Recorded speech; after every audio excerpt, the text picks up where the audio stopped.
Rainbow 69, আলিফ gaming এবং প্রান্ত ভাই রয়েছেন। তিনটি player 3v4 moment for them. প্রান্ত ভাই একদম এগিয়ে যাবেন, শুভ অগ্রে থাকবে। দূর থেকে আলিফ গেমিং এ একটা সাপোর্ট দেখতে পাবো, বাট আলিফ গেমিং একটা স্নাইপার প্লেয়ার হওয়া সত্ত্বেও একদম শর্টে চলে যেতে চায়। গ্লোবাল মেল্টার ইউজ থাকবে, ট্রোবল, নেডিং সবকিছু একসাথে ইউজ হচ্ছে। রাহাত ড্যামেজ থাকবে, ট্রিপল আরও ড্যামেজ খাচ্ছেন। সাদমানের একটা ভালো দুর্দান্ত ফ্ল্যাঙ্ক, একটা মোড় ঘুরিয়ে দিবেন কিনা, 81 এর ড্যামেজ খাবেন। একটার পর একটা গ্রেনেড কিভাবে জাস্ট থ্রো করা হচ্ছে জয়।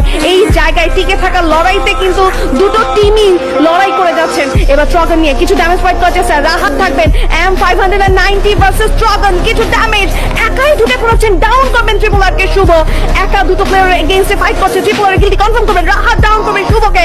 আলিফ গেমিং সাদমানকে ট্যাকল করছেন। ফ্লিক শট প্রান্তকে, একটা গ্লোবাল মেল্টার ইউজ রাহাত এবং ফ্লিক শট রাশ করে দিবেন। প্রান্ত ভাই এখানে কি পারবেন পুল অফ করতে? রাহাতের রাশ ডাউন করবেন প্রান্তকে। এই জায়গায় সাদমান ডাউন হয়ে যাবেন।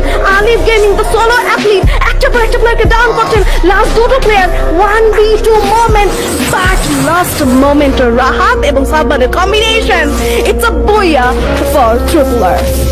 Back to back